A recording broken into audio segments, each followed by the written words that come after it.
नमस्कार करै छी। आइ हम रायता बना रहल छी। जेना आब गर्मी अहाँके आब शुरुआत भऽ गेल तऽ गर्मीमे लोक बराबर अपन रायता बना बना कऽ खाइ छी। दही अगर नहि खाइके मोन हुए तऽ दूटा खीरा घसि दियौ।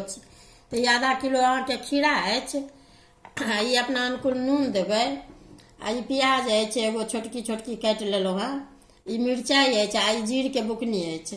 तब ई खीरा हम ई दही अछि अहाँके आधा किलो लगभग।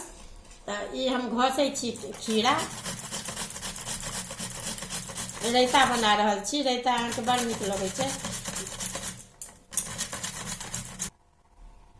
ई हम दुइए गो खीरा छीलल देखलिए ताहिके घसलहुँ हँ अहाँके। तऽ ई अहाँके यदि देबाक हुए तऽ कनि बेसी देबै तऽ फेर दही बेसी चाही। तऽ ई आब मिला रहल छियै हम।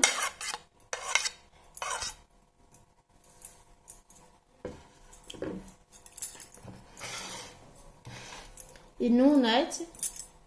नून अपना अंदाजसँ जतेक खाइ छी तऽ हिसाबसँ देबै। आ ई प्याज अछि। प्याज दऽ रहल छी, मिरचाइ प्याज सङ्गे।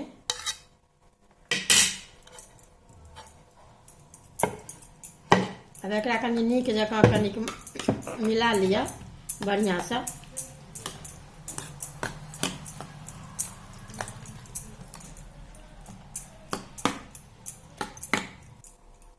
देखियौ खूब बढ़िआँ जकाँ मिला लेलहुँ। आब ई अहाँके एहि तरीकाके भऽ गेल।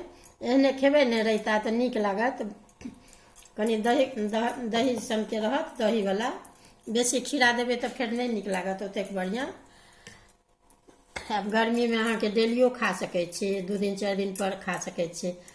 ई अहाँके परिवारवलामे तऽ खाइते छी कऽ कऽ। ई बैचलरो सब अगर चाहतै, बच्चा सब धियापुता लड़का लड़की तऽ बना कऽ खा सकै छी।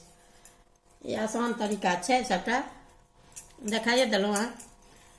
सबटा वीडियो अहाँके नीक लागत देखबै। ई रायता बनि कऽ अहाँके तैयार भऽ गेल। वीडियो नीक लागत तऽ लाइक करब, सब्सक्राइब करब, कमेंट केनाइ नहि बिसरब।